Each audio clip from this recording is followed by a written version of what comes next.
Hi, I'm Dave Barger, President and Chief Executive Officer of JetBlue Airways. Thanks for joining me here at our System Operations Center in Long Island, Queens, our hometown of New York. And I'm joined by Nick Calio. Nick is President and Chief Executive Officer of our trade association, the Airlines for America.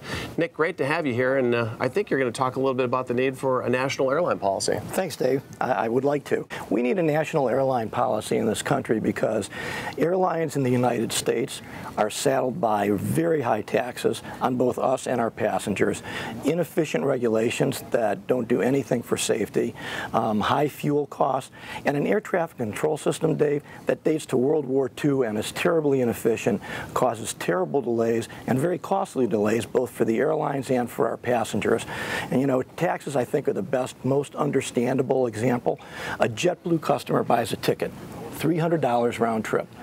Do you think they know that $61 of that, 20%, over 20% of that goes to the federal government in taxes and fees, not to JetBlue, not to your cost of doing business? That's way too high. It's inefficient, and it makes it more difficult to fly and more difficult for us, again, to do what we need to do for our passengers. And certainly when you think about modernizing the air traffic control system as well, I mean, if we can move away from the 60-year-old ground-based system to satellites, that would be a big deal for JetBlue customers. It would be a huge deal.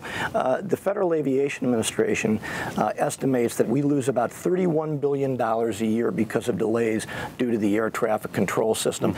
And if we could make it better, if we could modernize it, flights would move quicker, they would use less emissions, you know, and less fuel, which again helps profitability. So it's a win-win for everybody, particularly for the passengers, because so many times you're on that plane and you can't get into the airspace or you can't get out of the airspace until another plane moves. If you look at what's happened in the last 3 years when airlines have turned the corner and made a profit, although very small profits, it's gone immediately back into hiring people, to getting better equipment, and to improving performance to get our passengers and our packages where they're going quicker and better. What's the message, what's the call to action for the 31 million customers who are flying aboard JetBlue this year? How can they help you and us in terms of driving this forward? The call to action is to go to National Airline Policy.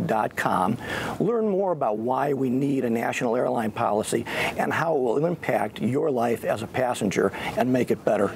Every voice counts, doesn't it, Nick? It does count. Great. Thanks so much, Nick. Again, on behalf of JetBlue, great to have you here. Thanks for your leadership. You're truly making a difference driving our airlines forward. Thank you. Thanks to you and JetBlue. Thanks, Nick. Thanks, Dave.